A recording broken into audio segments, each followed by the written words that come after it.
Seigneur, tu es le roi des rois, tu es souverain et ce matin nous sommes venus pour te louer, pour t'adorer, pour célébrer. Jésus est Seigneur, il est sorti du tombeau, il est vivant, il est vraiment ressuscité.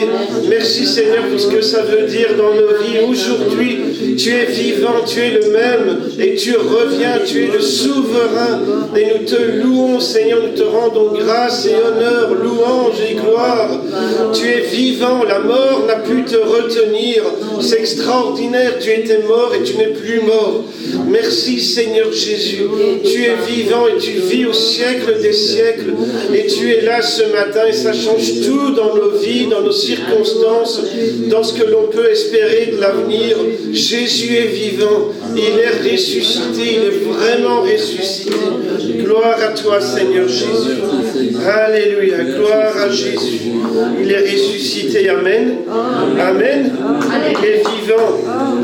Quand on dit il est vivant, l'Église répond il est ressuscité. D'accord?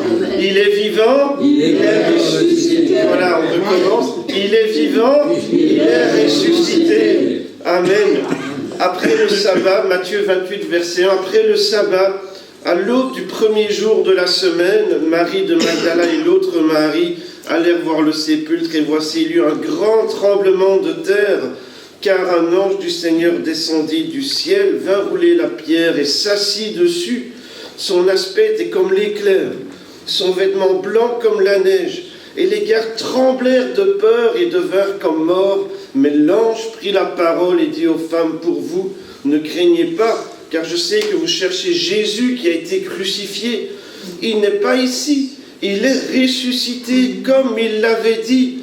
Venez, voyez le lieu où il était couché, et allez promptement dire à ses disciples qu'il est ressuscité des morts. Il vous précède en Galilée, c'est là que vous le verrez. Voici, je vous l'ai dit. Jésus est vivant, amen. Amen. Il est ressuscité, il est vraiment ressuscité.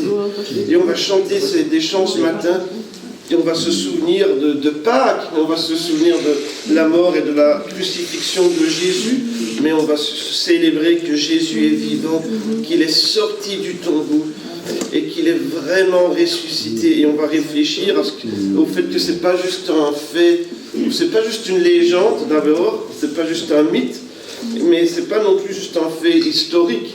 Parce que si Jésus est vraiment ressuscité, ça doit changer quelque chose aujourd'hui.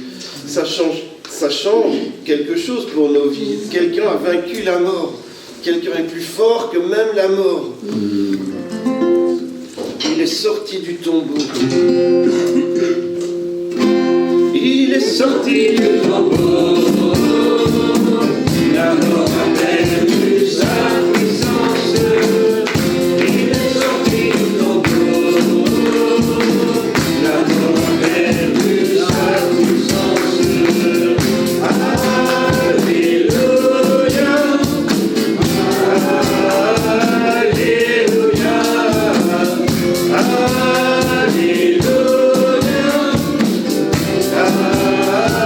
Alléluia.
Amen.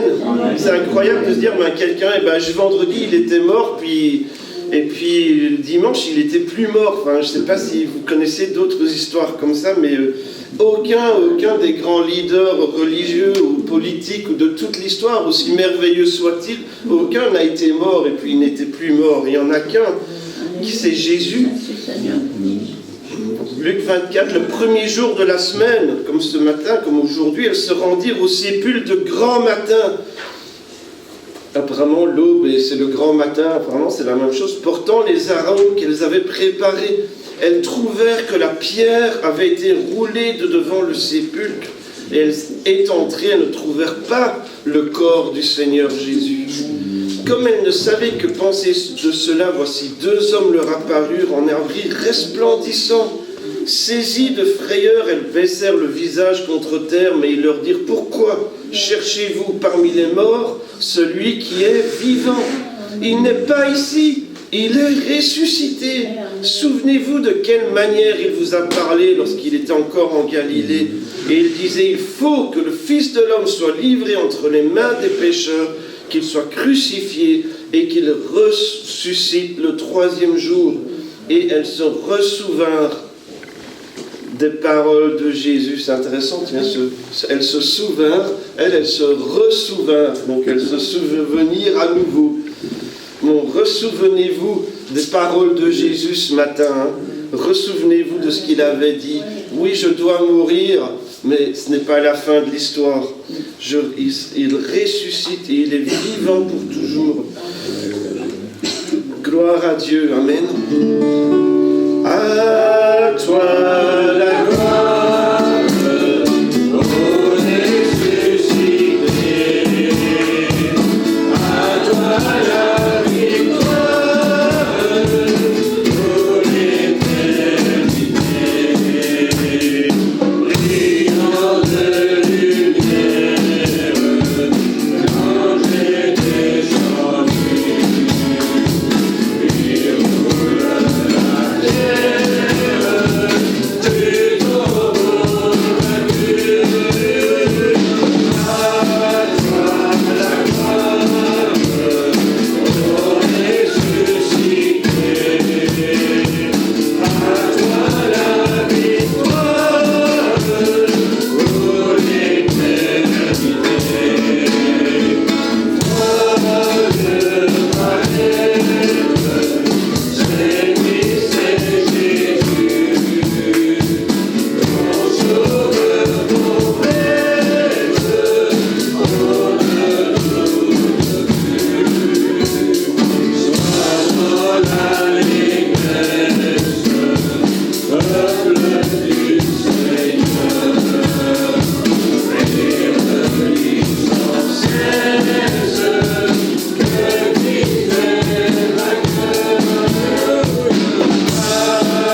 à toi. Craindrai-je encore? Il vit à jamais. Gloire à toi, Seigneur Jésus. Alléluia, il est vraiment ressuscité. Jésus est vivant, il est vraiment ressuscité. Craindrai-je encore? Il vit à jamais. Il est vivant, c'est pourquoi j'ai l'espérance. Gloire à toi, la pierre était roulée, elles n'ont pas trouvé de corps. Jésus était ressuscité comme il l'avait dit. Gloire à toi, Seigneur. Tu es merveilleux, tu es digne de louange. Gloire à toi, Seigneur. Merci, Seigneur. Merci, Jésus. Alléluia. Merci d'avoir donné ta vie pour nous.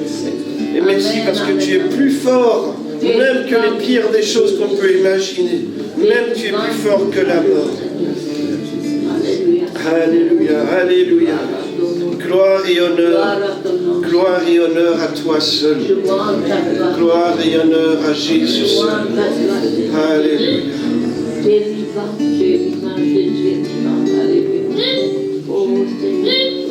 Homme de douleur, Fils de Dieu, trahi par les siens, l'œuvre de notre péché, sur Jésus fut posé. C'est lui qu'on avait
effacé par le sang précieux. Le Christ a versé, le péché vaincu, son emprise est vue, il m'a libéré pour l'éternité.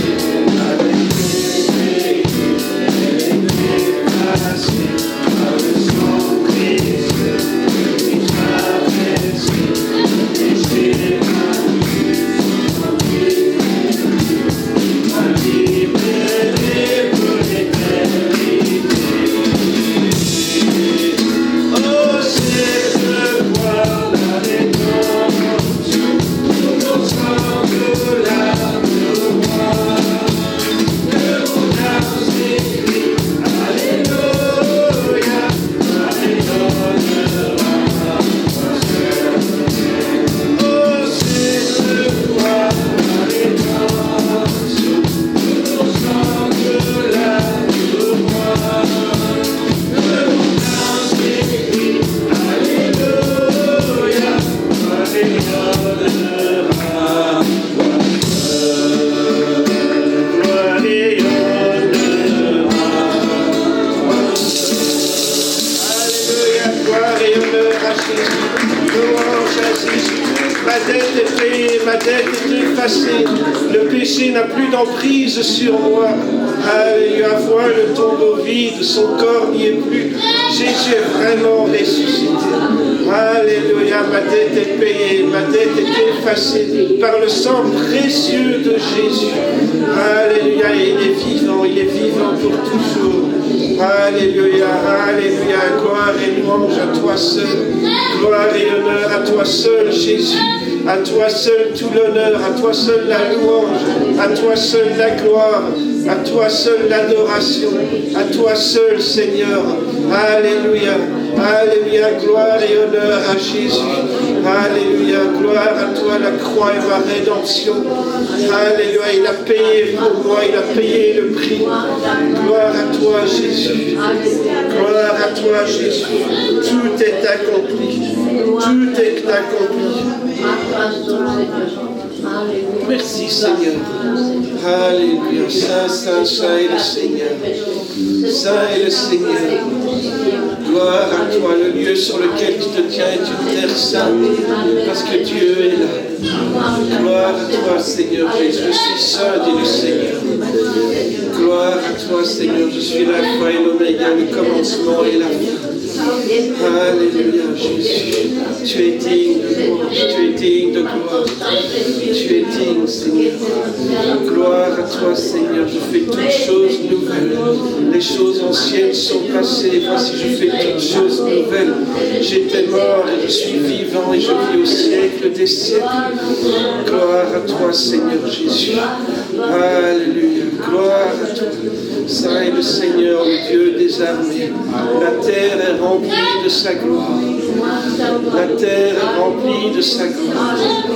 Gloire à toi, Seigneur Jésus. Alléluia. Est-ce qu'on se rend compte de ce qui est au milieu de nous? Est-ce que les gens se rendaient compte de qui est au milieu d'eux du temps de Jésus? Est-ce qu'aujourd'hui on se rend compte de qui est au milieu de nous? Gloire à toi, Seigneur. Tu es digne de louange. Tu es saint. Tu es Dieu. Tu es Dieu, Jésus. Tu es Dieu, ni plus ni moins. Tu es le créateur de tout ce qui existe. Gloire à toi. Et tu es le but de tout ce qui existe. Tout est pour toi, par toi et en toi. Gloire à toi, Seigneur Jésus. Alléluia.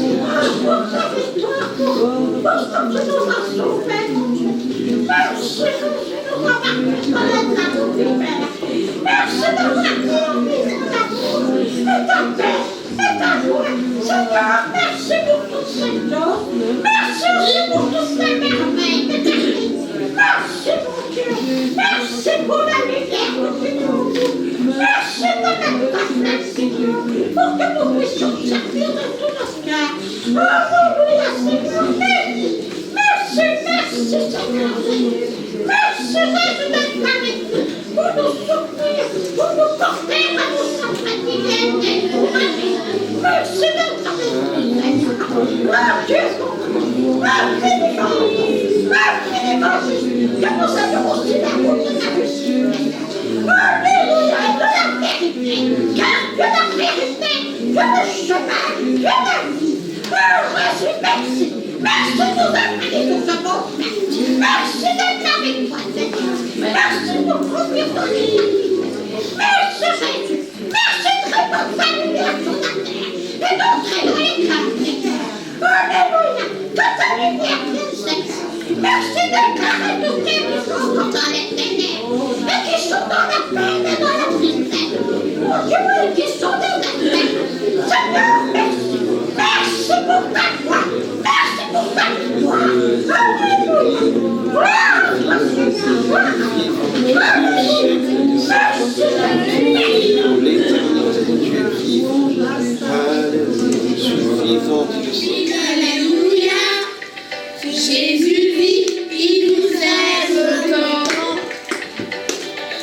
donné son Fils unique.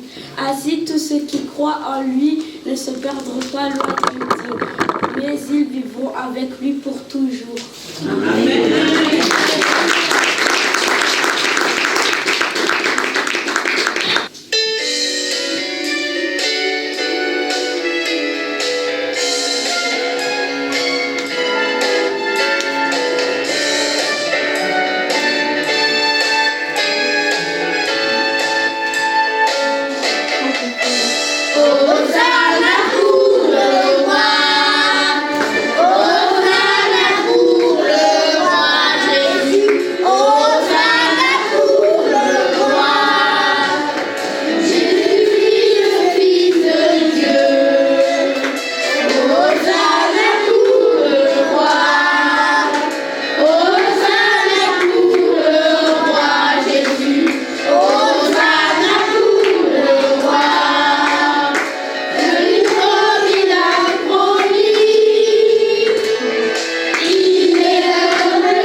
Regardez, il vient au milieu des nuages, et tous le verront, même ceux qui l'ont percé.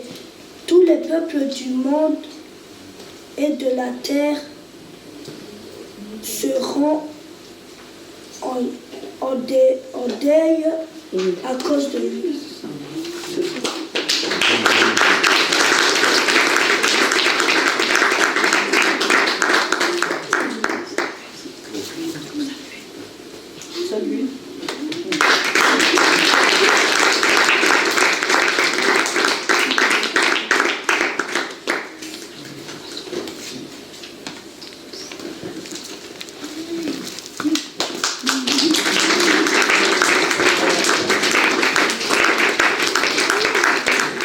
Le roi des rois, amen. Et les enfants chantaient Hosanna pour le roi, hein, et les gens disaient taisez-vous. Mais Jésus a dit s'ils se taisent, même les pierres crieront. Hein. Voilà, et nous on va louer Dieu ce matin, on ne va pas attendre que les pierres crient, hein. Qui est d'accord? On va continuer de louer Jésus. Je trouve qu'ils ont super bien chanté les enfants là, vous en pensez quoi? Oui ou non? Oui. Voilà. Alors, Seigneur, tu me cherches, tu me connais. Et si je t'oubliais, je sais que tu m'aimes. Ta sainte présence m'environne. Parce que Jésus est là ce matin. Et où Jésus est, c'est un lieu saint. À chaque moment, je sais que tu m'aimes. Est-ce que tu es dans la présence de Dieu ce matin? Pas juste, voilà, tu n'es pas juste là parce que c'est cool, il y a d'autres chrétiens. Tu es dans la présence du roi, du Dieu, du créateur de tout l'univers qui peut faire vivre ou faire mourir. Mais la Bible dit qu'il nous aime. Je sais que tu m'aimes. À la croix, je me prosterne. Aucun amour n'est plus grand que l'amour de Dieu. Et en plus, il a gagné sur la mort. Comme on a répété ce matin, comme les enfants ont répété, hein, Jésus est vivant. Hein, il est vraiment ressuscité. Sa gloire remplit les lieux très hauts. Rien ne peut nous séparer, parce que Jésus est vivant. Hein. Vous connaissez ce verset, hein, rien ne peut nous séparer de l'amour de Dieu qui est manifesté en Jésus. Et on va chanter ce chant. Seigneur, tu me cherches. Et souvent on dit, il faut chercher Dieu, et puis on oublie, peut-être que Dieu te cherche. Peut-être que Dieu te cherche. Et je prie que tu te laisses trouver par lui aussi ce matin.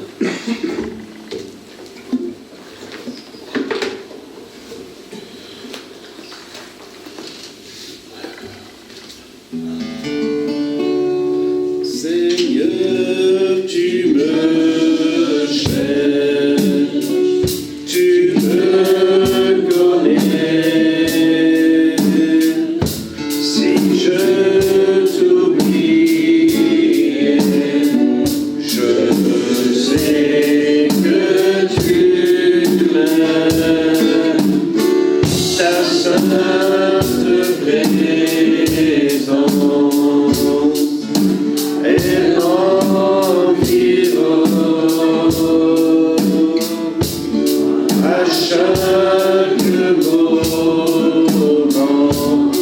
Je sais que tu m'aimes. Je sais que tu m'aimes. À la croix je me prosterne. Oh, ton sang coula pour moi. Aucun amour n'est plus grand. Tu as gagné sur la mort. Ta gloire remplit les lieux très hauts. Rien ne peut nous séparer. Tu marches devant moi. Tu as des bras. Ta main me soutient. Je sais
l'amour de Dieu manifesté en Jésus-Christ. Ni la mort, ni la vie, ni les choses présentes, ni les choses à venir, ni aucune créature, rien ne peut me séparer de l'amour de Dieu. Il a vaincu, même la mort n'a pu le retenir. Amen. On va continuer notre lecture, je ne l'avais pas mis dans cet ordre-là, mais on va continuer notre petite lecture aujourd'hui, Luc 24, versets 36 à 49, et je pense que ça va apparaître après dans le projecteur, Luc 24, 36.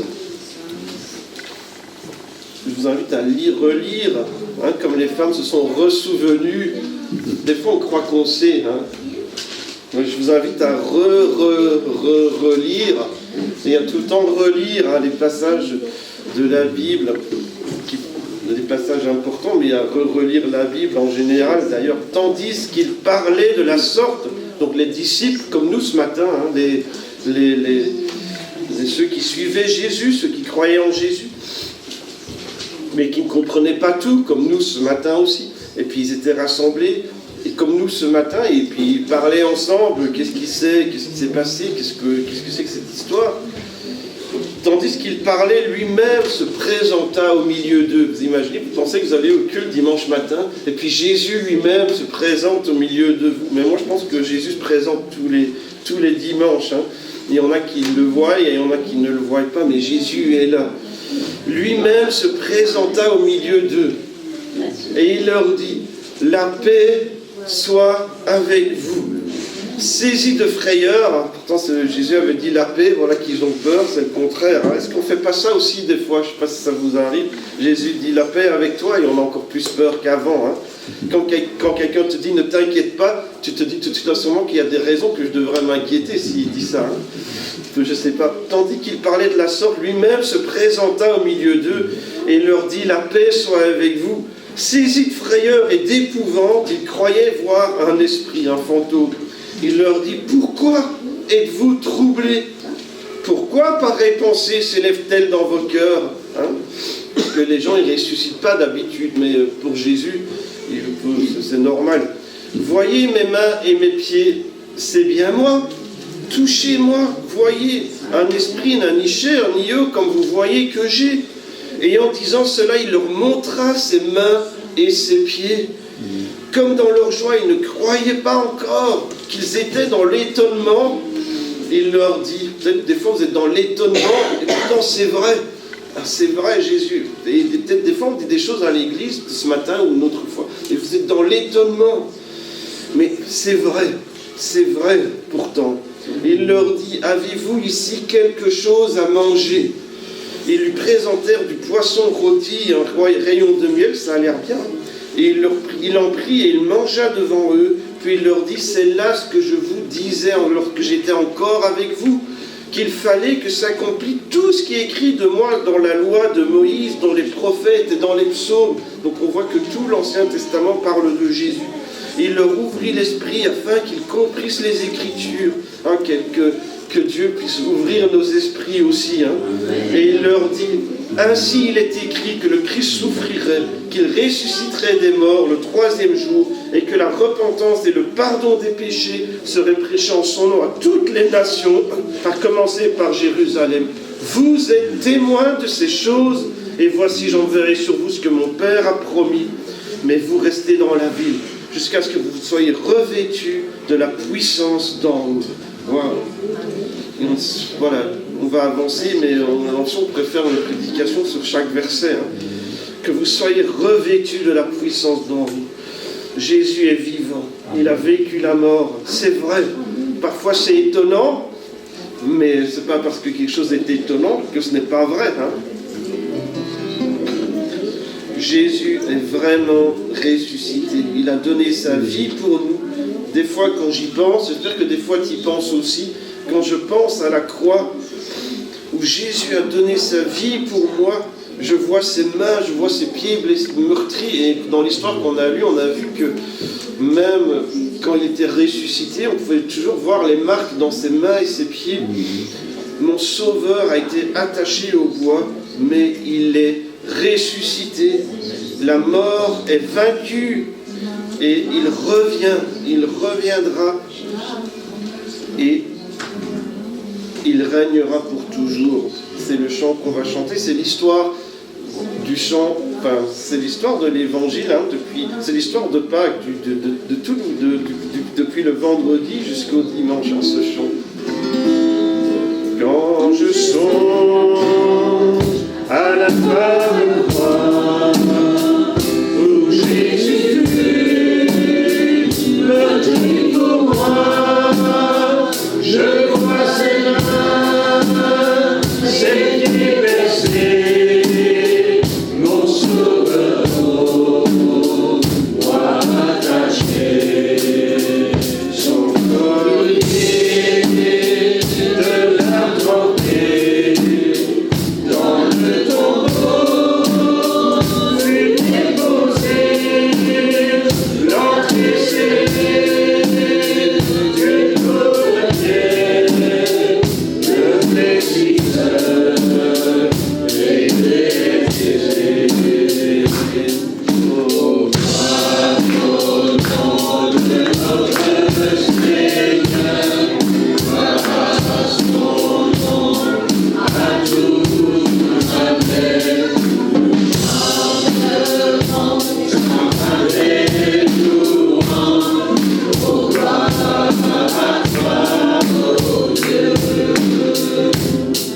Mais sous la table du troisième jour, le Fils des cieux est ressuscité, la mort n'est plus, elle est vaincue, les anges acclament notre roi. Au nom de notre Seigneur, grâce au nom.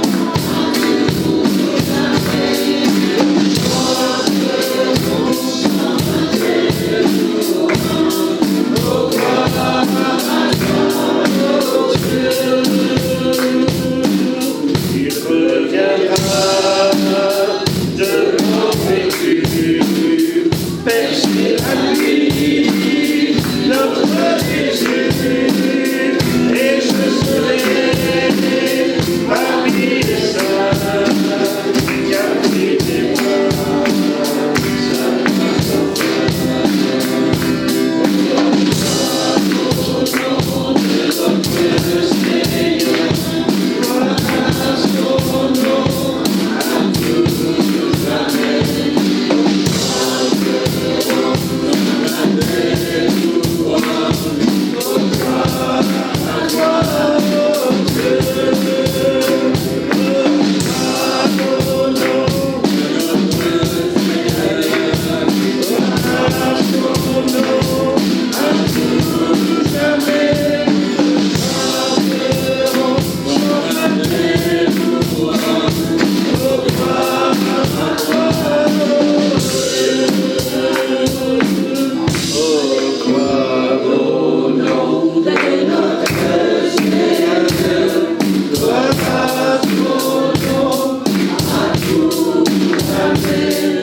Alléluia, gloire à toi Jésus. Il est vivant, il est ressuscité. J'aime bien ce mais au matin du troisième jour, le Fils des cieux est ressuscité. Et un jour, il reviendra de blanc vêtu. Et moi, je le lèverai pour sans fin avec tous les saints. Gloire à toi, Seigneur, les saints et ceux qui auront cru. Gloire à toi, Seigneur, parce que tu reviens. Tu es le roi des rois, tu es le Seigneur des seigneurs. Gloire au nom de notre Seigneur. Gloire à notre Dieu. Tu es merveilleux, Jésus. Gloire à ton nom. Merci, Seigneur. Gloire à Dieu. Gloire à Dieu. Oh, quelle joie, hein? Quelle joie. Moi, je me réjouis de ce jour. On sera tous ensemble et pour louer Dieu, pour adorer, pour célébrer Jésus ensemble avec les anges. Et avec tous ceux qui seront passés, qui auront vécu avant nous, peut-être qu'il y aura des proches, des gens que vous avez connus, et tous on sera ensemble pour louer le nom de Jésus. Il n'y aura qu'une seule chose qui aura de l'importance. Ce ne sera pas les bons, les mauvais, la politique, l'économie. Il n'y aura qu'une seule chose qui aura de l'importance, c'est Jésus, le roi du monde, le Seigneur de l'univers, le roi des rois. Il n'y aura plus d'ethnie, de groupe, de race. Les gens loueront dans toutes les langues, dans tous les dialectes. Il y aura des gens de tout le monde, de tous les groupes ethniques, de toutes les races du monde, de toutes les cultures du monde, qui loueront Jésus dans sa propre langue, même s'il y a des langues, il n'y a qu'une personne qui la parle, et il y aura des gens qui loueront Jésus, qui adoreront Jésus, et il n'y aura qu'une chose d'important, ce sera Jésus. Et on n'entendra plus d'ailleurs les différences, parce que tout le monde louera Dieu d'une seule voix, d'un seul cœur, comme le bruit de grandes eaux, et ça fait beaucoup de bruit. Et il n'y aura rien de plus important pour toute la création, pour toute l'humanité, que Jésus, le roi des rois, et le Seigneur des seigneurs, qui a donné sa vie pour racheter, pour sauver les humains. Parce qu'il n'y avait aucun autre moyen pour que les humains soient sauvés, si ce n'est par le sang de Jésus, qui a donné sa vie et qui est ressuscité. Et un jour, nous le louerons pour toujours, parce qu'on comprendra vraiment. Quand on comprendra vraiment, quand nos yeux s'ouvriront et qu'on comprendra vraiment, eh bien on ne pourra que louer Jésus pour tout l'éternité. Pour l'instant on comprend en partie, et on connaît en partie, et on explique en partie, mais un jour on sera tous réunis ensemble et on fera waouh, c'est énorme, c'est ce que j'avais compris, c'est qu'un quart du millième, du millionième de ce que Jésus, ce qu'il a fait pour nous. Et on l'adorera, et on lui rendra gloire, honneur, puissance pour toute l'éternité, avec des millions, des milliers, des milliards et des milliards d'autres personnes comme nous. Peut-être que tes amis seront à côté de toi, peut-être des gens de ta famille, peut-être tes voisins, peut-être même des gens que tu ne savais pas qu'ils étaient croyants, et ils seront là en train de louer Jésus avec toi. Et puis il y aura des myriades et des myriades d'anges avec des musiques, toutes sortes de musiques. Les humains sont doués pour faire de la musique, mais imaginez la musique des anges. Et on sera là en train de louer Jésus avec des chants nouveaux, avec des mélodies nouvelles, avec des mots nouveaux, avec des choses qui n'existent pas. Il y aura des choses merveilleuses. La Bible nous parle de mer de cristal et de chemin. L'or aura tellement peu de valeur. L'or, le royaume de Dieu est tellement riche que l'or sert à faire les routes. Les routes sont faites en or. Et on sera là dans l'or. Et les pierres précieuses servent à faire la porte. C'est ce que la Bible dit, je ne l'invente pas. Et des pierres précieuses de taille énorme, comme ça n'existe pas sur terre. Gloire au nom de notre Seigneur, nous allons le louer pour toute l'éternité. Et il n'y a une alternative, c'est d'être loin de Dieu pour toute l'éternité, c'est l'opposé. La présence de Dieu, il n'y a que du bien. Il est impossible que quelque chose de mal, de mauvais se passe dans la présence de Dieu. C'est impossible. Chez lui, il n'y a point d'ombre. Tout est parfait en Dieu. Dans la présence de Dieu, tout est parfait. Imaginez un monde, parfois on se plaint, on dit le monde va mal, mais il y a encore des bonnes choses. Imaginez un monde où il n'y a jamais, même pas une seconde de bonnes choses. Il n'y a que des mauvaises choses. C'est ça, être loin de la présence de Dieu, c'est ça, passer l'éternité sans Dieu. C'est jamais, c'est tout l'opposé. Il est impossible qu'il y ait de bonnes choses sans Dieu. C'est ce que la Bible dit. Tout ce qui est bon vient de lui. Il n'y a rien de bon hors de lui. Donc moi, je ne sais pas comment imaginer l'enfer, mais je ne sais pas comment imaginer un monde où il y aurait que des mauvaises choses. Impossible qu'il se passe un truc bien. Mais nous, on veut vraiment être dans le bon camp. Alors c'est important que tu dises à tes amis, à tes voisins, aux gens de ta famille, il faut que tu naisses de nouveau. Il faut que tu donnes ta vie à Dieu. Il faut que tu sois sauvé. Il faut que tu sois avec moi dans le ciel pour louer Jésus. Parce qu'on ne sait pas ce qui va arriver. Mais on sait une chose, c'est que Dieu a mis devant nous la vie et la mort. Et Dieu supplie, choisis la vie Choisis la vie pendant qu'il est encore temps. On va continuer la lecture, Matthieu 28, verset 16. Les 11 disciples allèrent en Galilée sur la montagne que Jésus leur avait désignée. Et quand ils le virent, ils se prosternèrent devant lui. Parce que Jésus est Dieu.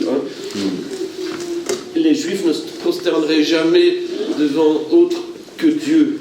Donc, donc quand la Bible dit qu'on se prosterne devant Jésus, c'est parce que Jésus est Dieu. Quand ils le virent, ils se prosternèrent devant lui, mais quelques-uns eurent des doutes. Peut-être que ça nous arrive, peut-être que ça vous arrive, moi ça m'arrive, peut-être que ça arrive à tout le monde. Mais Jésus s'étant approché, leur parla. Quand tu as des doutes, c'est là que Jésus s'approche. Tout pouvoir m'a été donné dans le ciel et sur la terre. Tout, c'est tout. Allez, faites de toutes les nations des disciples, des étudiants, comme on dit dans la série de Chosen. Faites de toutes les nations des disciples, les baptisant au nom du Père, du Fils et du Saint-Esprit, et enseignez-leur à observer tout ce que je vous ai prescrit. Et voici, je suis comme dans l'Ancien Testament, je suis avec vous tous les jours, jusqu'à la fin du monde. Ça veut dire quoi? Ça veut dire que le monde a une fin. Tu ne vas pas tout le temps continuer. On ne sait pas c'est quand la fin, mais Jésus est avec nous. Jésus est avec toi. Il a reçu tout pouvoir. Et il t'envoie. Il n'envoie pas que les pasteurs, les évangélistes, les missionnaires. D'ailleurs, un jour, ils n'étaient pas envoyés non plus. Un jour, peut-être qu'il y a un petit jeune, il avait 19 ans, il s'est senti appelé par Dieu et il est parti comme missionnaire. Voilà. Ou une jeune qui dit, voilà, moi je veux servir Jésus. Voilà, Dieu veut appelle des gens. Tous peuvent servir Jésus. Allez, faites de toutes les nations des disciples. Il faut qu'il y ait des gens qui suivent Jésus. Dans toutes les nations, dans toutes les ethnies, dans toutes les cultures, pas juste les gens qui nous ressemblent, mais les gens qui sont différents de nous aussi, des jeunes, des moins jeunes, des enfants, des ados, des gens qui aiment la musique métal, des gens qui aiment le rap, des gens qui aiment la musique classique, des gens qui n'aiment pas la musique, des gens qui s'habillent bien, des gens qui s'habillent mal, des gens qui ont beaucoup, des gens qui n'ont rien, des gens de toutes les races du monde. Il faut qu'ils connaissent Jésus, les baptisant au nom du Père, du Fils et du Saint-Esprit. Je suis avec vous tous les jours, jusqu'à la fin du monde. On va passer avec la Sainte Seine. En pensant à ces paroles, on va demander à 2 personnes.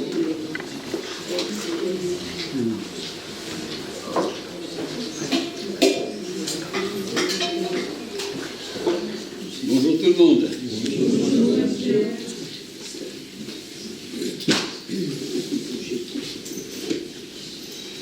Alors, Pâques, vous savez, c'est écrit normalement sans S. D'ailleurs, en anglais ou en allemand, il n'y a pas de pluriel. Je ne sais pas pourquoi en français, il n'y a parfois un pluriel. Il y a des gens qui fêtent leur Pâques au pluriel. Mais la Pâques est un mot qui veut dire passer au-dessus. C'est quand Dieu est passé au-dessus des enfants d'Israël sans les toucher, alors qu'il a tué les aînés de Pharaon, des pharisiens, des Égyptiens. Parce que Dieu a vu le sang tout autour des portes. Là où les gens avaient mis le sang de l'agneau, l'ange est passé au-dessus. Et le mot Pâques veut en fait dire passer au-dessus.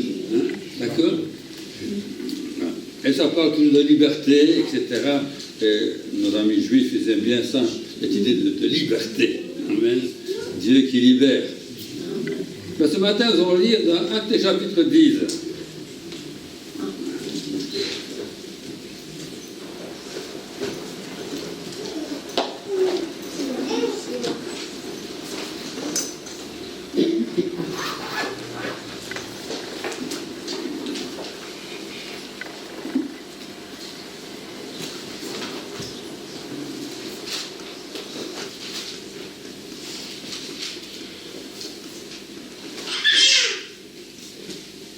Pierre se rend chez un païen qui s'appelle Corneille.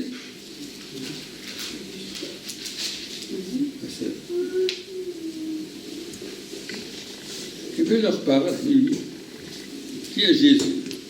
Et on ne va pas tout lire à cause du temps. Au verset 38,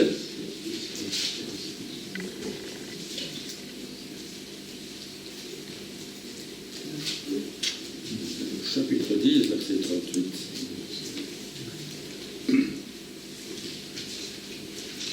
Pierre parle à Corneille et sa famille qui sont là.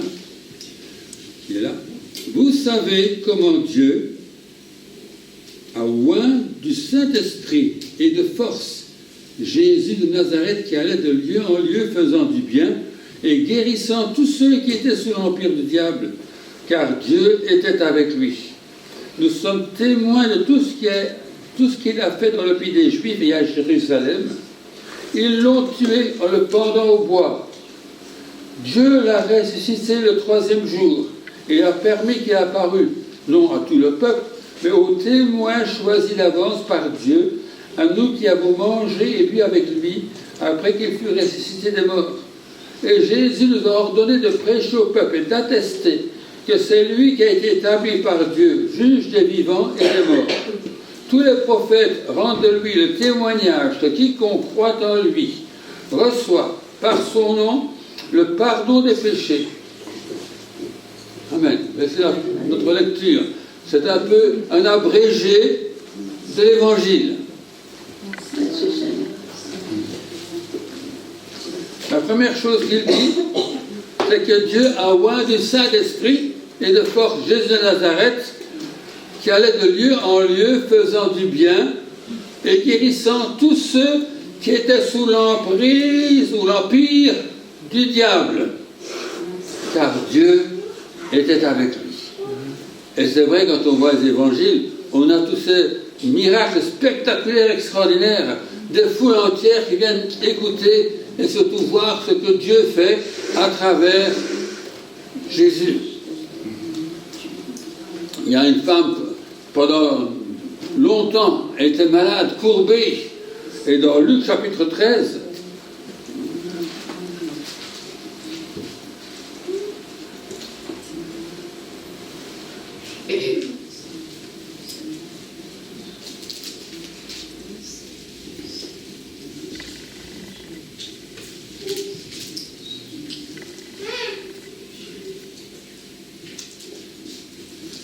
il y a une femme qui est courbée depuis 18 ans. C'est longtemps, ça. Depuis 18 ans, elle est toute courbée. Elle ne sait pas se redresser. Elle voit donc le sol, mais elle ne voit jamais le ciel. Elle est tout le temps courbée. Et Jésus l'a guérie. Il est écrit, lorsqu'il la vit, Jésus lui adressa la parole et lui dit, « Femme, tu es délivrée de ton infirmité. » C'est le verset 12. Il lui imposa les mains. À l'instant, elle se redressa et glorifia Dieu. Avant, elle était dans le temple, à la synagogue plutôt. Elle écoutait les cultes, mais elle ne voyait personne, qui regardait toujours en bas. Mais quand Dieu l'a touchée, elle a glorifié Dieu. C'est peut-être pas la première fois. Il y a des gens qui vont à l'église, mais ne glorifient jamais Dieu. Mais quand Dieu vous touche, ça c'est différent. Amen.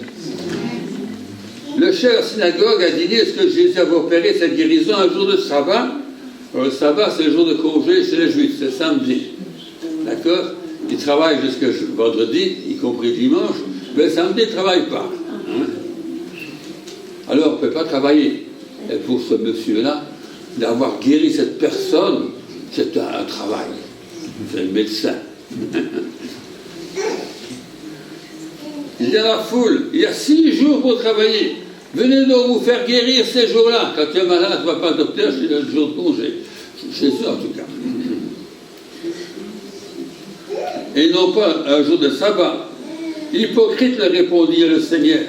Est-ce que chacun de vous, le jour du sabbat, ne détache pas de la crèche son bœuf ou son âne pour le mener boire? C'est du travail, ça. Et cette femme qui est une fille d'Abraham et que Satan tenait liée depuis 18 ans, vous vous rendez compte, cette femme était tenue liée pendant 18 ans par le diable. Ne fallait-il pas la délivrer de cette chaîne le jour du sabbat? Bien entendu. Si on dit un âne pour aller le mener voir, à plus forte raison quelqu'un qui est possédé qu'on doit le délier le jour de sabbat, le jour du Seigneur. Et Dieu est tout puissant. Et Jésus a délivré cette femme. Maintenant, il n'a pas dit qu'elle était possédée, mais enfin, si, quelque part, parce qu'au verset 11 qu'on n'a pas lu, il est écrit une femme possédée d'un esprit qui la rendait infirme depuis 18 ans. Non, cette personne courbée, il ne faut pas posséder. Mais celle-ci était, amen, et Jésus l'a guéri. Et il allait partout comme ça.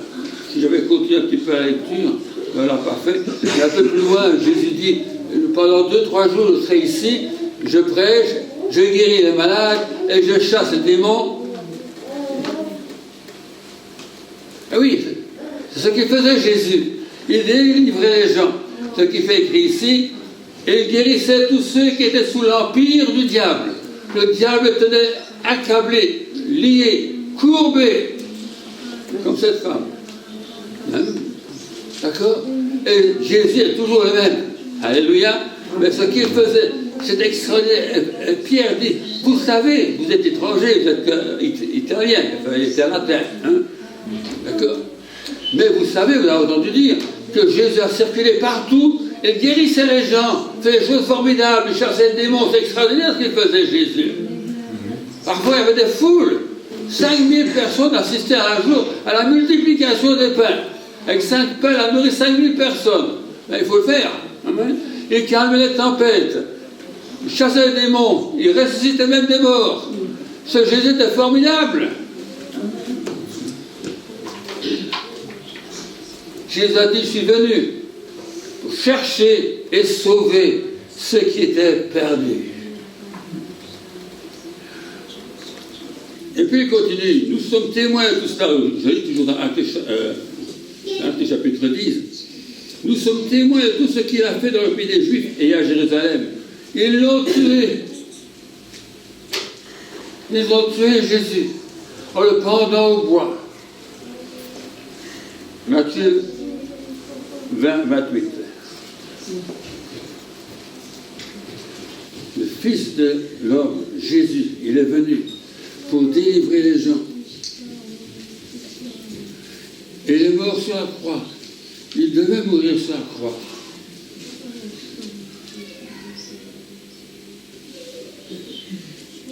Verset 28. Je suis venu non pour être servi. Il est venu Jésus, venu du ciel. Amen. Il est venu non pour être servi, mais pour servir. Et donner ma vie comme la rançon de plusieurs. Jésus est venu donner sa vie en rançon. Pourquoi? Parce que nous étions des esclaves. Amen. Il fallait quelqu'un venir nous libérer et payer pour notre libération. Payer une rançon. Et il a payé de sa vie pour nous racheter afin que lui appartienne. Amen. Nous racheter à Dieu, dit même un verset. Dans Marc chapitre 10, il dit la même chose. Le Fils de l'homme est venu non pour être servi, mais pour servir et donner sa vie comme la rançon de plusieurs. Dans Luc chapitre 22,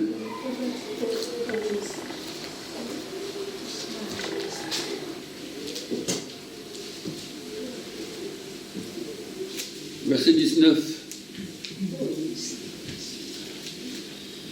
Nous sommes à la Sainte Seine. D'accord? Jésus est à table avec les 12 apôtres. Judas est là aussi. Il va partir en cours de repas, juste après, pour ainsi dire. Mais ils sont là. Et verset 19. Ensuite, il prit du pain et après avoir rendu grâce, Il dit, ceci est mon corps qui est donné pour vous. Amen. Jésus est venu, il a fait des choses formidables. On l'a pris, on l'a crucifié, mais il est venu pour cela. Il est venu pour mourir et donner sa vie en rançon pour nous. Et au moment de, juste la veille, de donner sa vie, il prend ce pain, il brise et il rend grâce à Dieu. Merci Seigneur, c'est mon corps. Ça ressemble, c'est un symbole de mon corps qui est donné pour vous.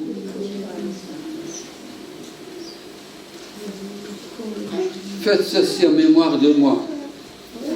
C'est rare qu'on fait que je suis en mémoire de quelqu'un qui est toujours là. En mémoire, c'est la mémoire de quelque chose qui est passé. Mais Jésus fait ceci quelques heures avant de mourir.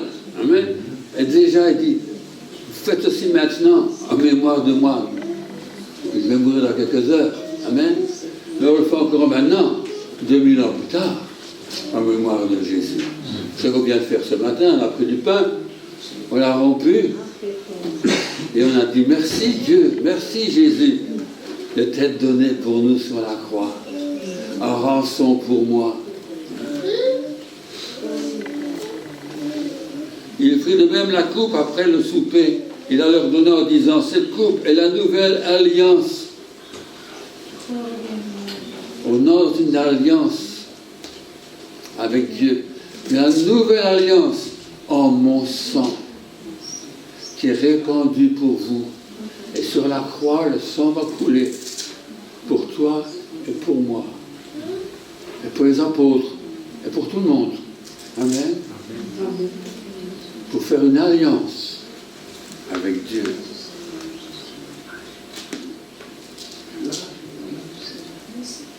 Cependant, voici la main de celui qui me livre est avec moi à cette table.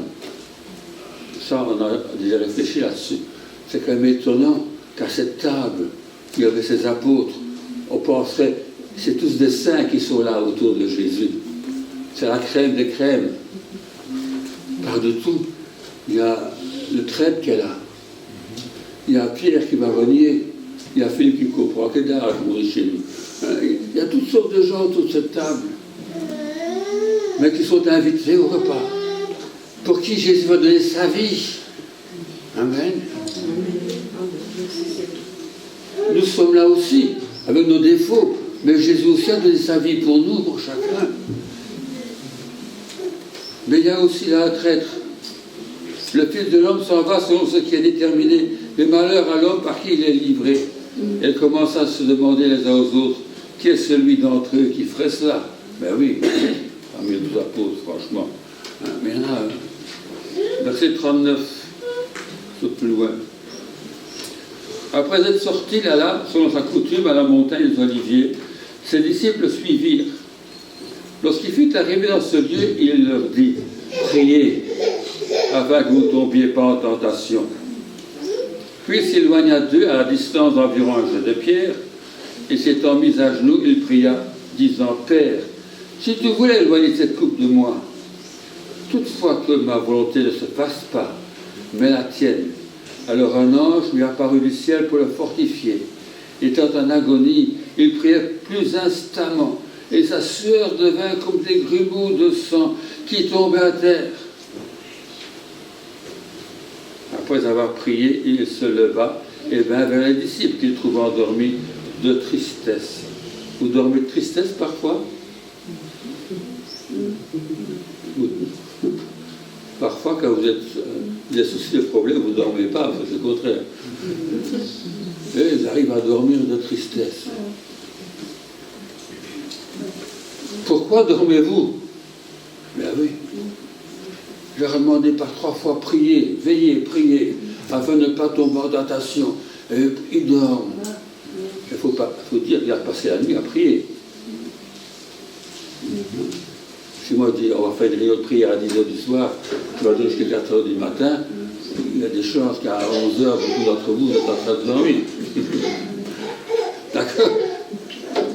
Surtout quand il est peu nombreux, pour ces 3-là. Levez-vous et priez, afin que vous ne tombiez pas en tentation. Voilà Jésus en agonie, parce que le mot veut dire agonie, hein, veut dire souffrir, combat. Le mot agonie veut dire souffrir, combat, un combat. C'est souvent le dernier combat de la vie. Agonie. Il dit, il était en agonie. Il priait plus instamment. Il était vraiment à l'heure de la mort. Il sentait toute la souffrance. Il sentait la mort venir. Il savait ce qu'on allait lui faire. Il savait tout. Il avait prédit. Il savait que Judas allait venir. Il savait tout. Il savait même que son père allait l'abandonner sur la croix. Et pourquoi? Parce qu'il y a un verset dans Ésaïe chapitre 59, verset 1 et 2, qui dit, mais ce n'est pas que je suis devenu sourd, dit Dieu. Ce sont vos péchés, ce sont vos crimes qui m'empêchent de vous écouter et qui vous coupent de moi. Et sur la croix, Jésus a porté nos péchés. En son corps sur le bois, comme dit l'apôtre Pierre dans son premier épître. Jésus a porté nos péchés sur lui et être séparé de Dieu. Et ça, pour lui, c'est encore pire que toutes les souffrances qu'il peut endurer, d'être séparé de son Père, avec qui il a toujours été en contact depuis toute l'éternité.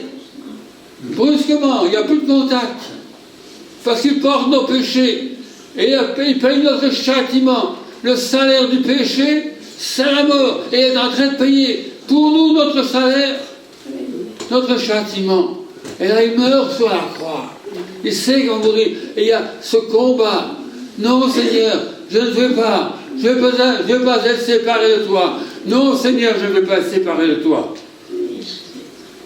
Souffrir passe encore, mais pas être séparé de toi.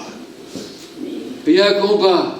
Si c'est possible que cette coupe, la coupe de la colère de Dieu, si c'est possible que cette coupe de colère, si c'est possible que cette coupe passe de loin de moi. Mais Seigneur, non, pas ma volonté, pas ce que je désire, pas ma volonté, mais que la tienne soit faite. Il y a un combat. Amen. Et il prie. Et ce qu'il demande aux disciples, il le fait lui-même. Il prie. Vous ne pouvez pas tomber en tentation. Vous ne pouvez pas céder à la chair plutôt qu'obéir à l'esprit. Vous ne pouvez pas céder à sa volonté plutôt qu'à celle de son Père. Il prie et combat. Un combat terrible. Un combat ardent. Tout seul. Il a pris les 3 meilleurs de ses apôtres, on peut dire. Hein? Jean, Jacques et Pierre. Mais ces 3-là dorment. Les autres sont en dehors du jardin. Il met tout seul. Un ange est venu. Pourquoi faire l'ange est-il venu? Pas pour éloigner la douleur, pas pour atténuer la souffrance.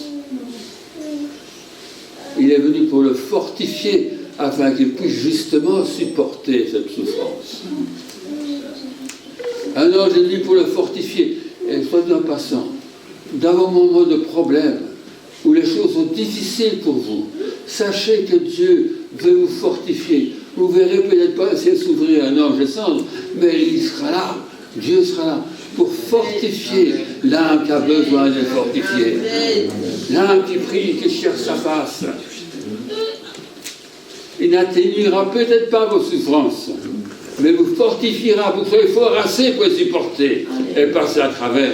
Amen. Alléluia. Amen. Amen. Amen. Il est venu pour mourir pour nous. Dans Matthieu 26, on a le même passage, vous avez des petits détails en plus. Matthieu 26.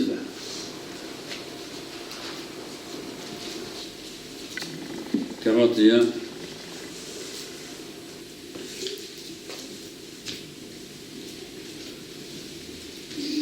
Donc c'est l'histoire mais racontée par Matthieu.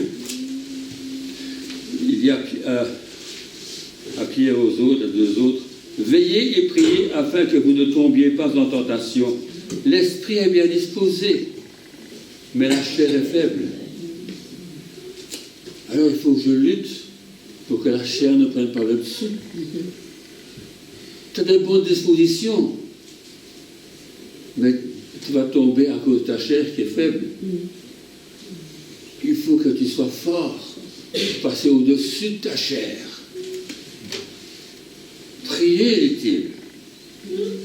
Il s'éloigna une seconde fois et pria ainsi. Mon Père, s'il n'est pas possible que cette coupe s'éloigne sans que je la boive, que ta volonté soit faite. Il revint et les retrouva encore endormis, car leurs yeux étaient appesantis. Et Matthieu ne dit pas de tristesse. Il les quitta en s'éloignant et pria pour la troisième fois, répétant les mêmes paroles. Puis il alla vers ses disciples et leur dit, vous dormez maintenant et vous vous reposez. Voici, l'heure est venue, est proche, et le Fils de l'homme est livré aux mains des pécheurs. Voilà. Amen. Amen. Donc Jésus est conscient de ce qui se passe, et c'est pour ça qu'il veille, et c'est pour ça qu'il prie, pour être fort. Amen.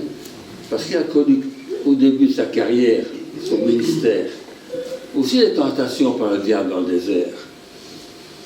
Oui. Et il répond chaque fois, il est écrit, en d'autres termes, Dieu a dit que. À la fin, la veille de sa mort, il dit la même chose, que ta volonté soit faite. Que ta volonté soit faite. Amen. Il aurait pu dire, il est écrit que. Parce que dans l'Ancien Testament, on parle beaucoup. On parle de sa mort, de sa résurrection et de sa naissance. On parle de Jésus dans l'Ancien Testament aussi. Amen.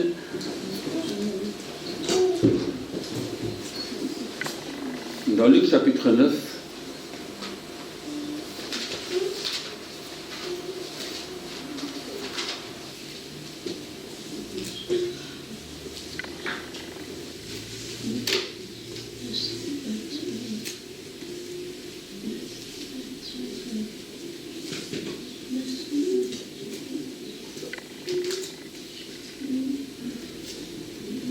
verset 18, on va lire à partir du verset 18.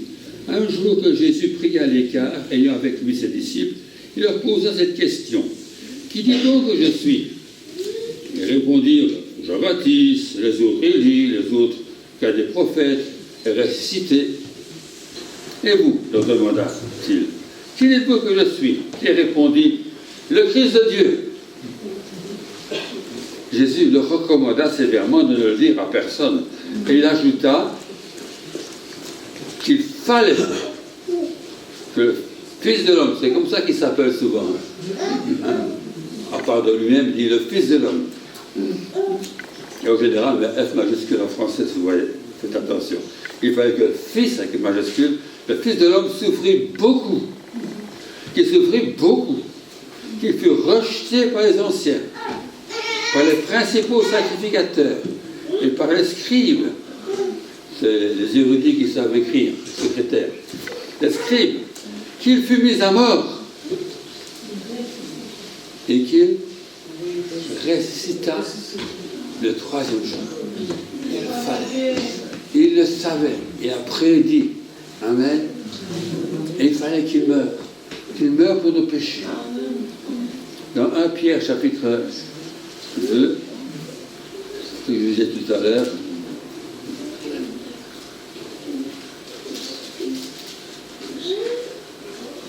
verset 2,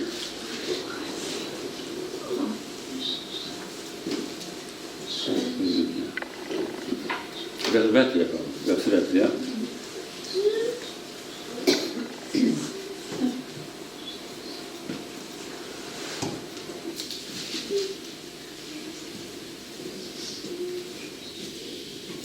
Au chapitre 2 de 1 Pierre, verset 21.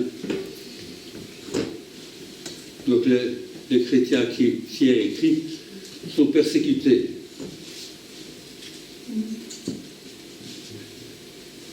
Et il va leur dire, c'est une grâce devant Dieu. C'est vrai que Christ est mort sur la croix, pour nous c'est une grâce. D'accord.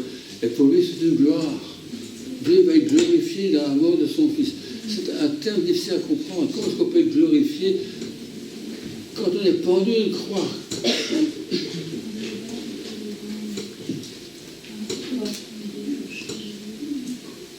Mais quand Jésus parle de Pierre, et tu lui demandes même plus, Pierre, Jésus l'explique, plus tard quand tu seras vieux, tu iras où tu ne veux pas que tu ailles. Et Jean explique, il lui disait ce qui allait arriver et comment il glorifierait Dieu. Et Pierre est mort martyr. Et c'est comme ça qu'il a glorifié Dieu. On ne glorifie pas seulement Dieu par des miracles. Parfois, il y a des gens qui glorifient Dieu par la façon dont ils meurent. D'accord? Mais on va continuer. C'est à cela que vous avez été appelés. Donc, être persécutés. Parce que Christ aussi a souffert pour vous. Vous laissez un exemple afin que vous suiviez ses traces. Lui qui n'a point commis de péché, et dans la bouche duquel ne s'est point trouvé de fraude.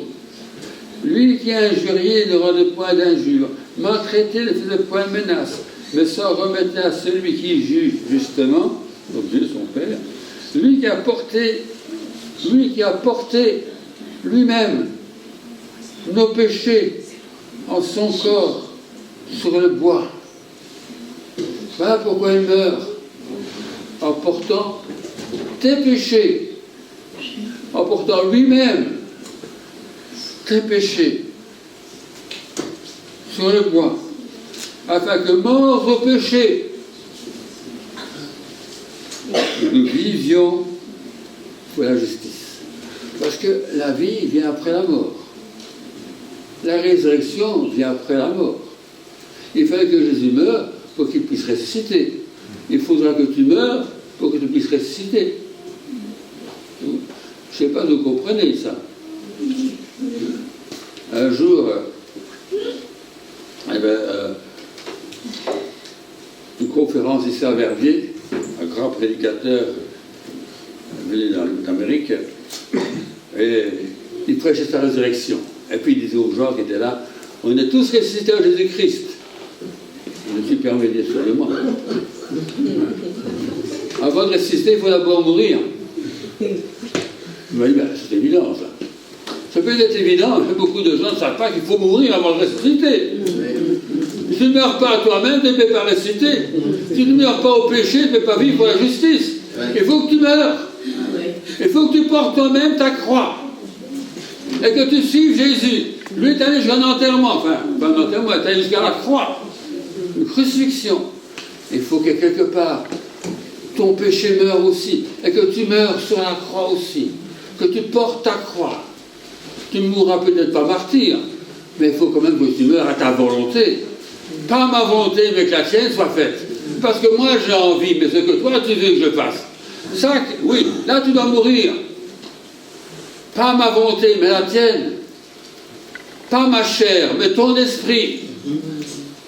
Ça c'est important. Et tant que tu n'es pas mort à toi-même, tu ne peux pas être ressuscité.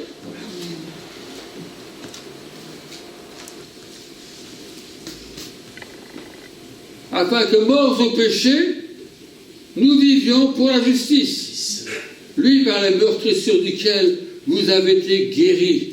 Et c'est pour ça qu'il est mort sur la croix. Amen. Amen. Amen. C'est pour ça qu'il est mort. Ésaïe 53 dit la même chose, vous connaissez. Le châtiment qui donne la paix est tombé sur lui. Blessé pour nos péchés, meurtri pour nos iniquités. Il meurt sur la croix pour nous. Amen. Amen. Il porte nos péchés. Et puis, dans Luc chapitre 23, se passe un phénomène sur la croix.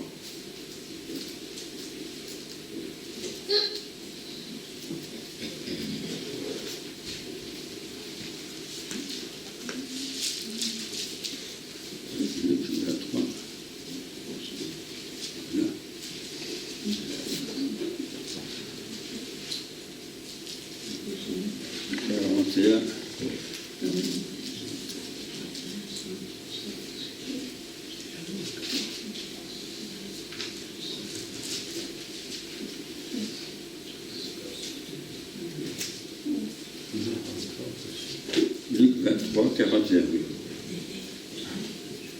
C'est un larron qui parle à l'autre larron. Un des brigands. Il y a deux brigands sur la croix, c'était un larron, c'était des meurtriers.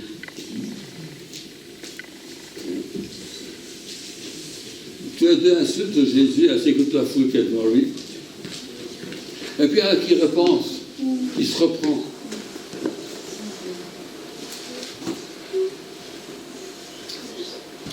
Donc verset 41, il y en a un qui dit à l'autre, pour nous c'est justice, car nous recevons ce qu'ont mérité nos crimes.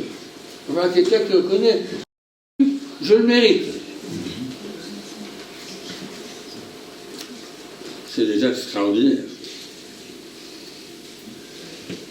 Nous recevons ce qu'ont mérité nos crimes, mais celui-ci qui est entre nous deux, celui-ci n'a rien fait de mal. Il dit à Jésus, souviens-toi de moi quand tu viendras dans ton règne. Jésus lui répondit, je te le dis en vérité, aujourd'hui, tu seras avec moi dans le paradis. Amen. Quelques heures après, Jésus va mourir. Et puis les brigands, un petit peu plus tard. D'accord. Parce que quand les soldats sont passés pour vérifier, enfin, ils savaient bien qu'ils ne seraient peut-être pas morts avant 6 heures du soir, avant que ça commence, c'était vendredi soir. Hein. Donc ils ont cassé les jambes des deux brigands pour qu'ils meurent plus vite. Mais quand ils sont arrivés à Jésus, il était déjà mort. Donc Jésus est mort avant que le larron ne meure. Mais quand il va mourir, le larron, il sera avec Jésus dans le paradis. Parce qu'il a dit, aujourd'hui tu seras avec moi dans le paradis. Le jour même. Pas 1000 ans après, hein. Le jour même. Et ça, c'est extraordinaire.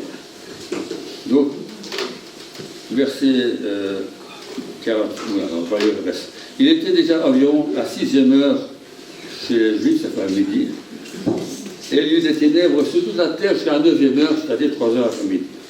Le soleil s'obscurcit. Donc de midi à 3 heures l'après-midi, il fait noir. Le soleil s'obscurcit. Et le voile du temple se déchira par le milieu. Jésus s'écria d'une voix forte, « Père, je remets mon esprit entre tes mains !» Le cri, parce que c'est comme ça qu'il a fait. Et en disant ces paroles, il expira. Ça, je n'ai jamais vu. Les gens rares, quand ils meurent, mais il ne crie pas. Mais quand il a décidé que c'est fini, c'est fini. Entre tes mains, je vois mon esprit, paf, c'est fini. Rideau baissé. Voile cassé. Oui, comme ça, oui. Voile déchiré. Amen. Et le voile se déchira par le milieu.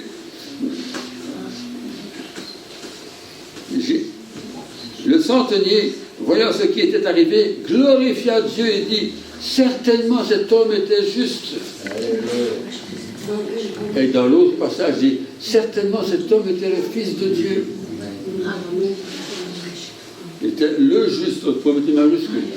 Il était le Fils de Dieu. Amen. Quand il a vu cette façon de mourir,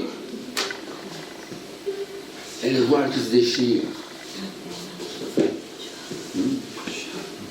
Les gens imaginent que ça fait un bruit de tonnerre, c'est le cas de le dire, parce que Matthieu parle de tonnerre, mais il va y avoir des tonnerres partout. Il aime bien les autres tonnerres, Matthieu. Mais voilà. Hein. Et pourquoi est-ce que le voile s'est déchiré? Pour que les gens puissent savoir qu'il y avait une route vers le lieu très saint, dans la présence de Dieu, qu'il n'y avait plus de barrière, qu'il n'y avait plus de voile, que Jésus, en mourant sur la croix, avait supprimé une fois pour toutes cette barrière qui empêchait les gens d'aller dans un lieu très saint. Et aujourd'hui, tu peux prier et venir à Dieu. Parce qu'il n'y a plus de voile qui te sépare de Dieu. Ce voile est déchiré. Alléluia. Et je remarque que, probablement, le brigand était au ciel avant un peu. Jésus avait dit qu'il serait ce jour-là au ciel, d'accord? Et le voile s'est déchiré entre la mort du Seigneur et la sienne. Donc quand il est mort, effectivement, il n'y avait plus de voile, il ne pouvait pas passer à travers. Amen. Dans la présence de Dieu. Amen. Comme toi aussi. Vous pouvez parler comme ça. fallait la présence de Dieu, s'approcher de Dieu. Il s'est présenté lui-même pour nous devant Dieu. Il y a un passage, je crois, dans Hébreux chapitre 9, 24, on ne va pas regarder bien du temps. D'accord, il a traversé tout. Voilà ce que Jésus a fait pour nous. Il y a le larron qui se repent, il y a le centurion. Et puis, 3 jours après, effectivement, il y a une résurrection. Donc ça, c'est important. Ça, c'est ce que Pierre a dit. Pierre a dit, Jésus a circulé partout, délivrant les gens, guérissant, etc. Ils l'ont pris, ils l'ont pendu. Mais il a ajouté, et Dieu l'a ressuscité. Et ça, c'est important. Dans Jean chapitre 20.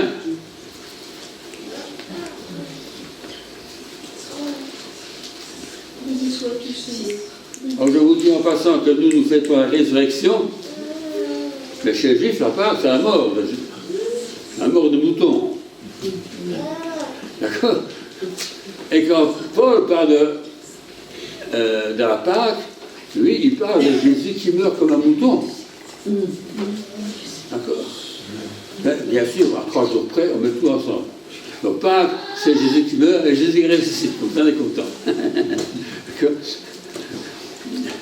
Jean chapitre 20, tout à la fin de l'évangile de Jean.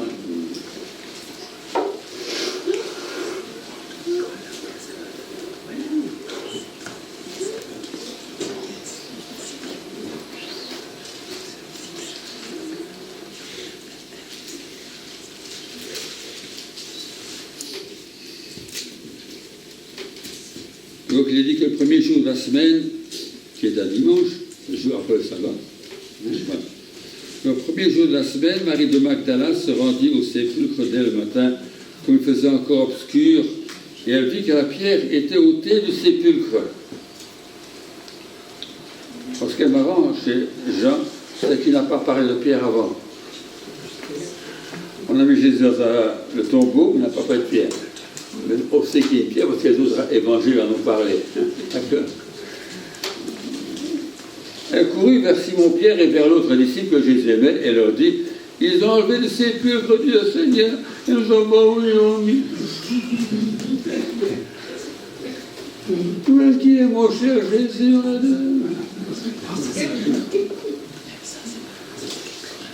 Pierre et l'autre disciple sortirent et allèrent au sépulcre. Ils couraient tous deux ensemble, mais un courait plus vite que l'autre. Ces gens qui couraient plus vite que Pierre. Il arriva le premier au sépulcre, s'étant baissé. Ah oui, il n'y a plus de pierre, on peut regarder. Et regarde dans le tombeau. Et qu'est-ce qu'il voit? Les bancs qui étaient à terre. Cependant, n'entra pas.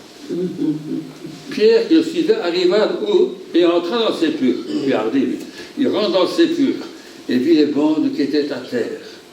Et le linge qu'on avait mis sur la tête de Jésus, non pas avec les bandes, mais plié dans un lit à part. Alors l'autre disciple qui était arrivé le premier au sépulcre entra aussi, et il vit et il crut. Car il ne comprenait pas encore que selon les Écritures, Jésus devait ressusciter les morts. Voilà.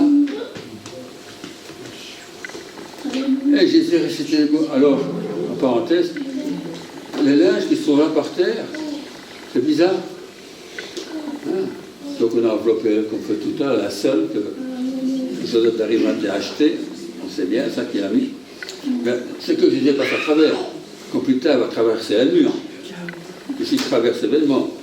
Mais il a soit de prendre le suaire, comme on dit, et le mettre dans un coin, bien plié, dans un coin de tombe. Voilà. Mais lui, on n'a pas vu.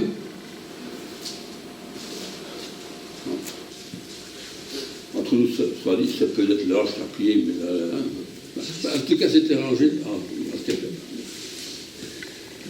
Et c'est à ce moment-là qu'il croit. C'est qu'il est ressuscité. Il est ressuscité, c'est vrai, on ne comprenait pas. Pourtant, on leur avait dit qu'il allait mourir, etc. Et que le 3e jour, il allait ressusciter. Mais ils était affolé à l'idée que leur maître, Jésus allait mourir. Au point qu'ils ont oublié qu'il leur avait dit qu'il allait ressusciter. Pourtant, il leur a dit plusieurs fois. Et comme on a lu tout à l'heure, l'ange dira à Marie, mais pourquoi tu cherches parmi les morts celui qui est vivant? Tu vas au cimetière chercher Jésus? Tu ne le trouveras pas. Entre une fois dit, tes ancêtres non plus ne sont plus là. Je dis ça parce qu'il y a des gens qui vont parfois au cimetière, ils mettent des fleurs, mais la personne n'est plus là. Dans certains cas, on est retourné. Bon, c'est encore plus grave. D'accord? Mais il est ressuscité, Jésus. Alléluia. Il est vivant, Jésus. Alléluia. Et c'est lui que nous célébrons aujourd'hui.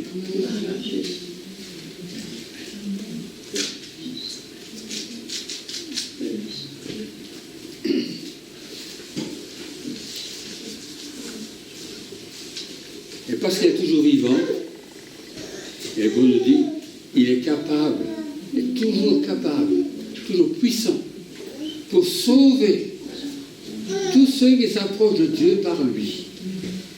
Donc pour s'approcher de Dieu, qu'est-ce qu'il faut faire? Il faut passer par lui. Par ce verset, vous connaissez bien. Je suis le chemin, la vérité et la vie. Nul ne vient au Père que par moi. D'accord? Il n'a pas dit, et nul ne vient au Père que par la religion. Non. Peut-être vous avez besoin du pasteur, mais ce n'est pas lui qui vous sauve quand même. Ce sera qu'un intermédiaire. Mais vous n'avez pas besoin du pasteur. Vous avez la Bible, d'accord? De toute façon, si vous voulez venir à Dieu, ce n'est pas par les bonnes œuvres,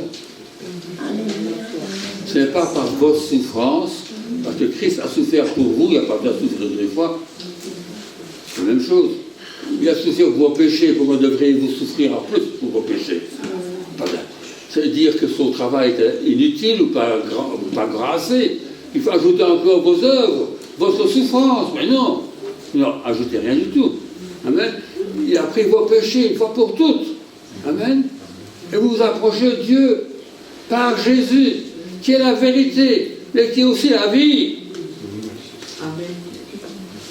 D'accord? Qui est le chemin? Il y a d'autres chemins, mais même pas à Dieu, même parfois à Rome, mais même pas à Dieu. Amen. Beaucoup de gens pensent que le chemin, maintenant, ils passent par Washington, mais ce n'est pas le cas. Si vous voulez à Dieu, il faut passer par Jésus.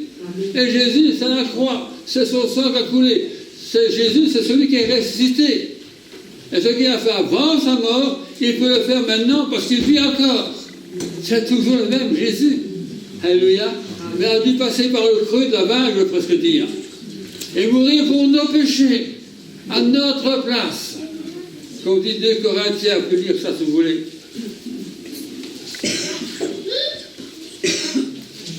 2 Corinthiens, chapitre 4.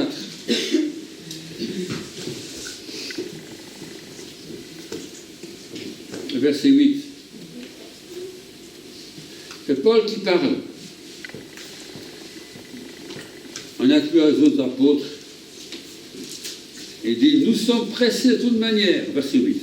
Nous sommes pressés de toute manière, mais non réduits à l'extrémité. Dans la détresse, mais non dans le désespoir. Persécutés, mais non abandonnés. Parce que Jésus a dit, je serai avec vous tous les jours. Tous les jours, même dans les jours de persécution, dans les jours de guerre, je serai là. Dans les jours de malheur, dans les jours de souffrance, de maladie. Comme dans tous les jours, je serai avec vous. Donc nous sommes persécutés, mais non abandonnés. Abattus, mais non perdus. Portant toujours avec nous, dans notre corps, la mort de Jésus, afin que la vie de Jésus soit aussi manifestée dans notre corps. Car nous qui vivons, nous sommes sans cesse livrés à la mort à cause de Jésus, afin que la vie de Jésus soit aussi manifestée dans notre chair mortelle.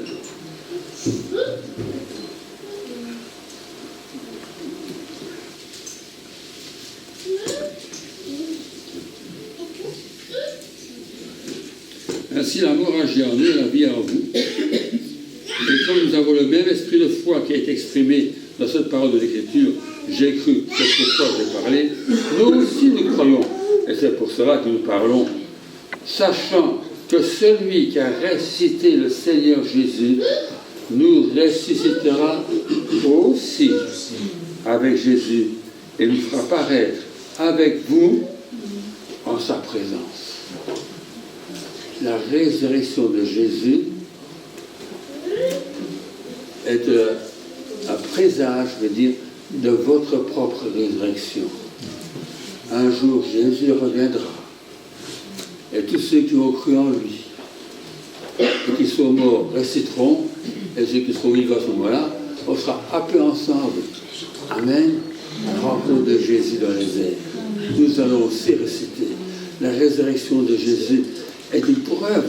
Si un homme a ressuscité, d'autres hommes le peuvent aussi. Amen.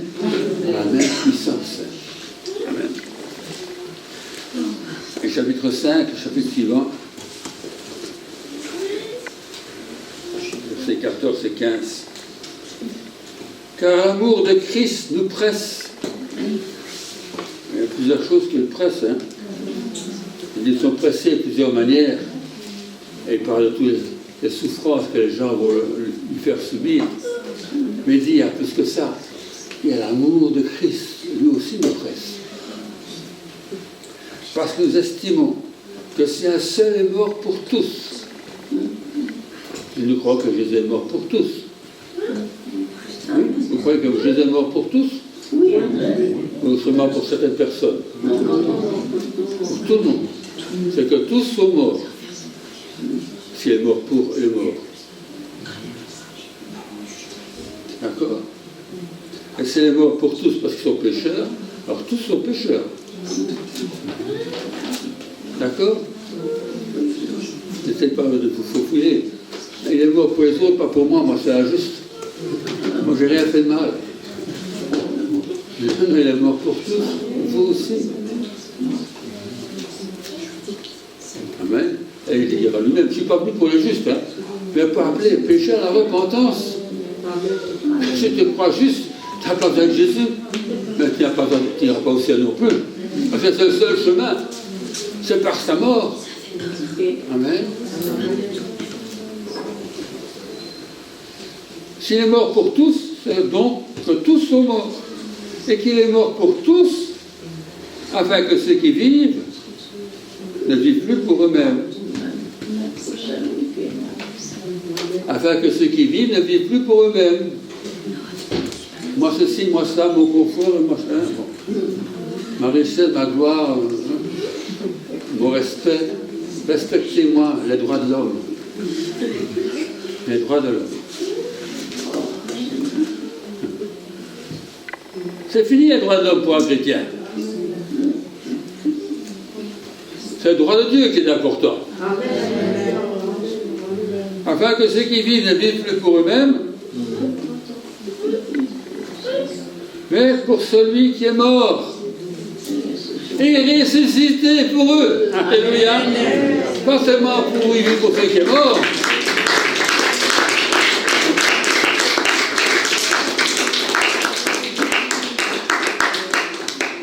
Vous ne vivez pas seulement pour les morts. Il y a certains qui ils se souviennent de leur mort, il y a partout chez eux des morts. Les photos de leur grand-père, de leur grand-père, de leur grand-tante, c'est tout ça. Mais on ne vit plus pour les morts. Il y a des gens, je comprends un peu les gens, hein. Ils ont peut-être un fils qui est mort dans un accident de voiture parce que quelqu'un était sous et l'a renversé, et du coup, pour lui qui est mort, pour s'en souvenir, on va fonder une fondation pour aider les gens qui, comme nous, ont perdu un être cher dans cette voiture. Bon. On peut comprendre.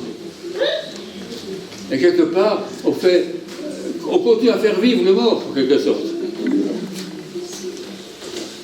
Mais ici, on vit pour celui qui est mort, bien sûr, et ressuscité pour eux. Amen. Nous vivons pas pour nous-mêmes, pour eux-mêmes, mais pour celui qui est mort et ressuscité. Alléluia. Il n'est pas resté mort, il est ressuscité. C'est pour lui qu'on vit. Et on vit pour un vivant. Et j'aimerais bien quand même signer quelques versets, je crois que je vais prendre le temps. Dans Marc 16.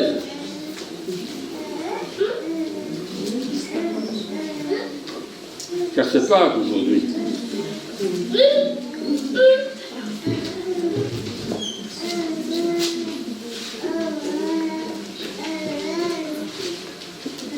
Chapitre 16.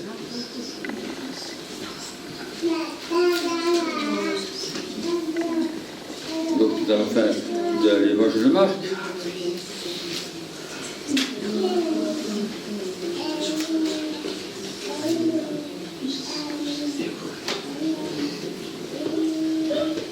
Donc Jésus dit voilà, allez dans le monde entier, prêcher la bonne parole, etc.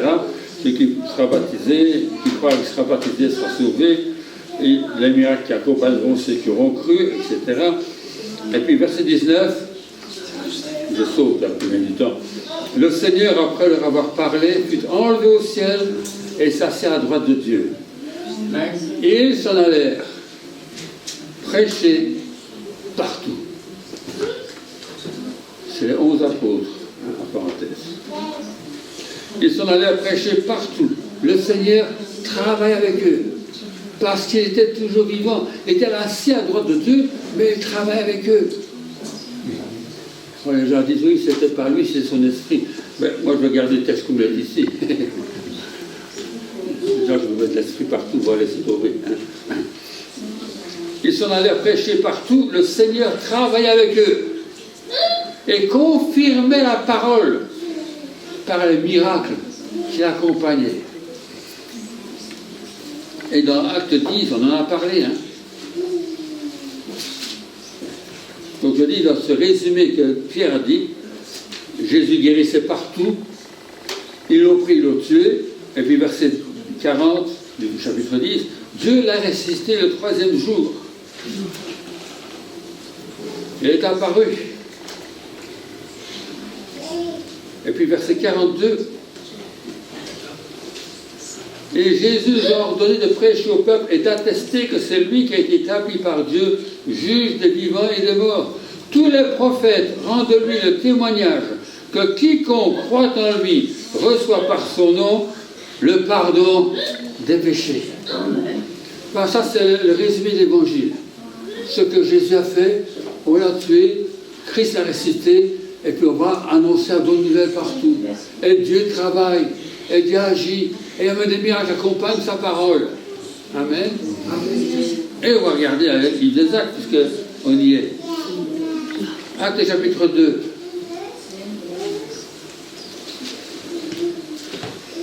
Je n'ai pas relevé tous les chapitres.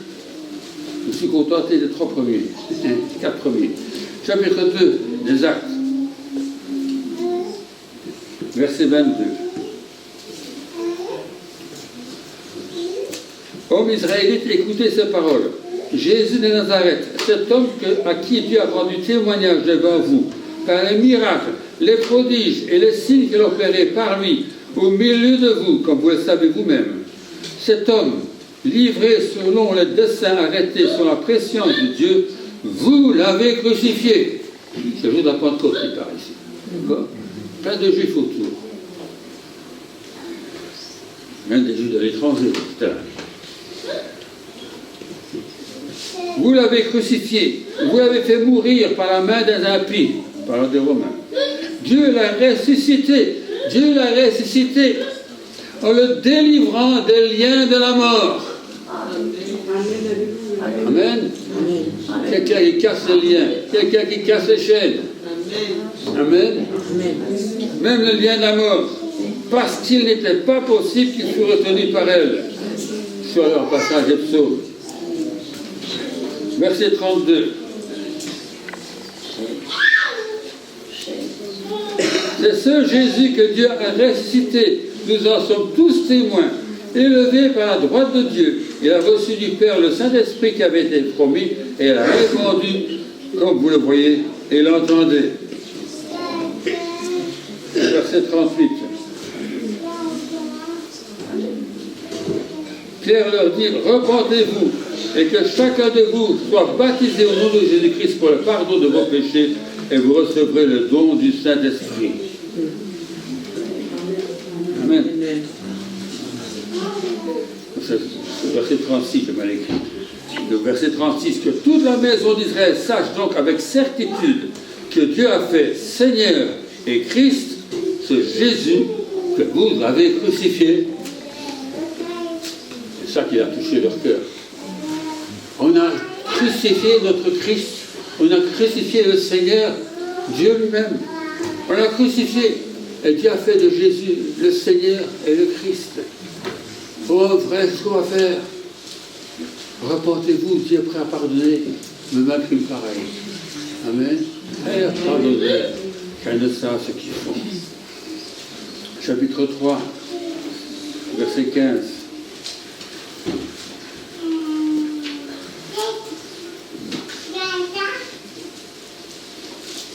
Même verset 14, si vous voulez. Vous avez renié le saint, le juste, et vous avez demandé que vous accordât la grâce d'un meurtrier, Barabbas. Vous avez fait mourir le prince de vie, que Dieu a ressuscité des morts. Nous en sommes témoins. Il est bien de dire ça. Nous en sommes témoins. Amen. Récitez. Verset 18. Mais Dieu accomplit la sorte ce qu'il avait annoncé d'avance par la bouche de ses prophètes, que son Christ devait souffrir. Repentez-vous donc et convertissez-vous pour que vos péchés soient effacés.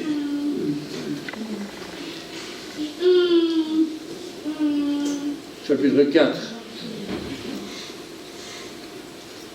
verset 10.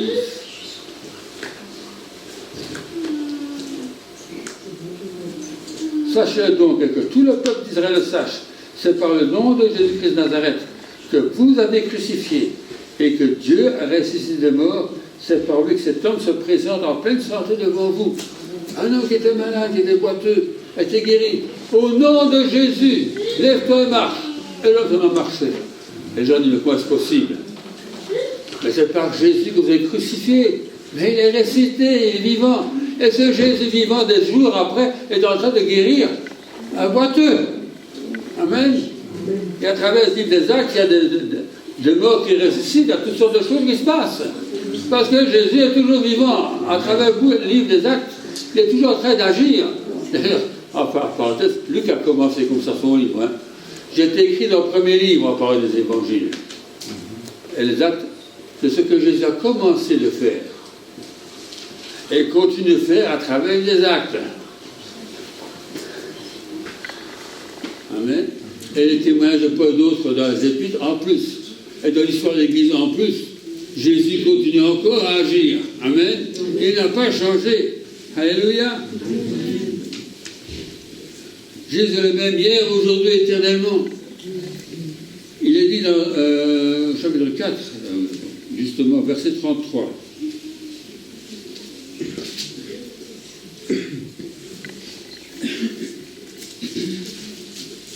Les apôtres rendaient avec beaucoup de force témoignage de quoi donc?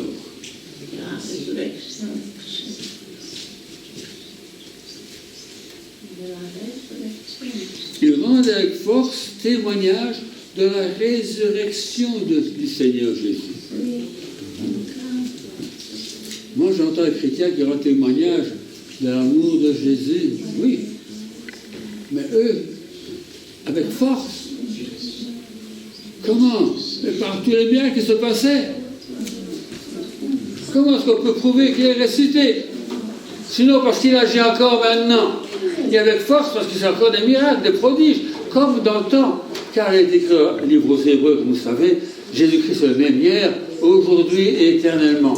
Et aujourd'hui, Dieu va encore agir, parce que Jésus est toujours vivant. Amen. Tout ce qu'on a lu au début, il peut encore le faire maintenant. Amen. Si elle voulait, il pourrait multiplier le pain. Certains témoignent comment Dieu multiplie le essence dans leur voiture. Je comprends. Il faut parfois miracle aussi pour arriver où on veut aller. Bon. Mais Dieu est un Dieu des miracles. Il veut faire un miracle dans ta vie. Amen. Il est toujours vivant. Il Il n'a pas changé.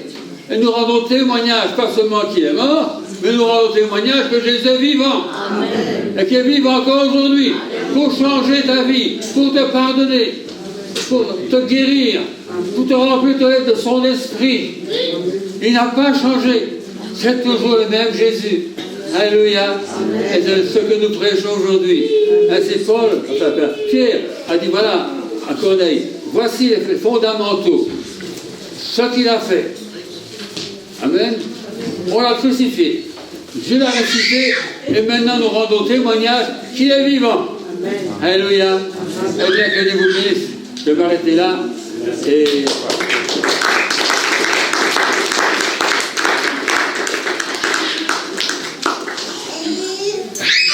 Alors, si comme des disciples, vous aviez parfois encore des doutes, rappelez-vous ce que j'ai dit ce soir, ce matin. Amen. Amen. Jésus est toujours vivant. Il est toujours le même. Et vous devez croire. Amen. Parce que les disciples ont vu Jésus devant eux, leur a montré ses mains et ses pieds, et pourtant certains avaient encore des doutes. Pas seulement Thomas, c'est encore après Thomas. C'est encore étonnant. Amen. Bien que Dieu vous bénisse. Bon appétit. Merci.